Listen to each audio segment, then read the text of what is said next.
Myanmar کے بے بس مسلمانوں کے لرزہ خیز اور دل گرفتہ حالات و واقعات اور ریاستی جبر و تشدد اور شفاقیت کی ہولناک داستانوں سے آگاہی حاصل کرنے کے لیے غیر ملکی ابلاغی نمائندوں کا دورہ وقت کی اہم ضرورت تھی، جسے بسیار خرابی کے بعد میانمار کی حکومت نے عملی جامہ پہنانے کی بادل ناخواستہ اجازت دی۔ ایسے میں گزشتہ چند سال کے دوران میانمار کی مسلم آبادی پر جو وحشتناک جارحیت کی گئی، نیز منظم انداز میں انہیں آبائی سرزمین سے ہجرت پر مجبور کیا گیا، اس پر دنیا کے انصاف پسند انسانی حقوق کے پاسبان حلقوں اور تنظیموں کو اٹھ کھڑا ہونا چاہیے تھا، لیکن واقعتاً ایسا کچھ نہ ہو سکا۔ امر واقعہ یہ ہے کہ جب کبھی میانمار سے حالات کی خرابی اور مسلمانوں پر عرصہ حیات تنگ ہونے کی کوئی خبر، تصویر، جھلکی یا اور کوئی ثبوت سامنے آیا تو عالمی برادری اور اقوام متحدہ نے لفظی مذمت اور احتجاج پر اکتفا کیا، اور کبھی آگے بڑھ کر روہنگیا مسلمانوں کے بہتے آنسوؤں کو خشک کرنے اور ان کے قدم بہ قدم کھڑے ہونے کی کوشش نہیں کی، اور نہ ہی میانمار حکومت اور فوج کے خلاف عالمی سطح پر کارروائی کا ارادہ ظاہر کیا گیا۔ اس کے برعکس کسی مسلم ملک میں موجود اقلیتی برادری کو معمولی سی ٹھیس بھی پہنچ جائے تو اس پر چیخ چیخ کر آسمان سر پر اٹھا لیا جاتا ہے اور باور کرایا جاتا ہے کہ فلاں اسلامی ملک میں انسانی حقوق کی سنگین خلاف ورزی کی جا رہی ہے، لہٰذا دنیا اس کا نوٹس لے۔ اب جبکہ عالمی ذرائع ابلاغ سے وابستہ وفد نے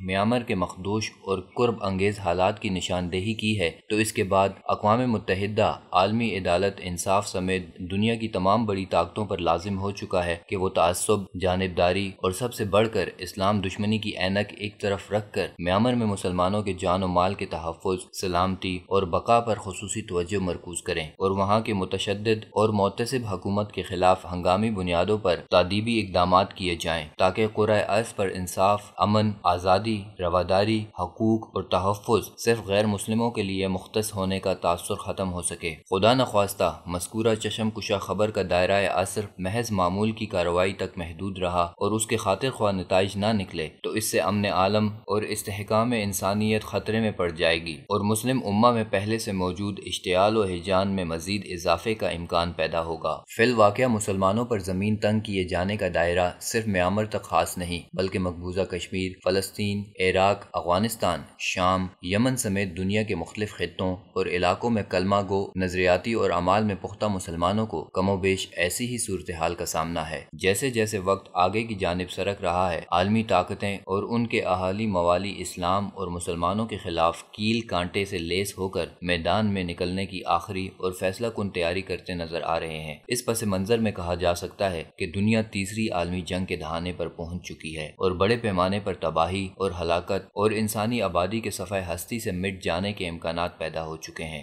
ظاہر ہے اس کا الزام اسلام اور مسلمانوں کے سر عائد نہیں کیا جا سکتا، کیونکہ اسلام امن اور سلامتی کا ضامن ہے۔ اگر دنیا امن و سکون کی متمنی اور کرۂ ارض پر انسانیت کی بقا کی خواہش مند ہے تو اسے بہر صورت اسلام اور مسلمانوں کے خلاف جارحانہ اور مفسدانہ طریقہ واردات ترک کرنا ہوگی، اور مسلم امہ کو اپنے داخلی مسائل اور معاملات حل کرنے میں مکمل آزادی اور خود مختاری دینا ہوگی۔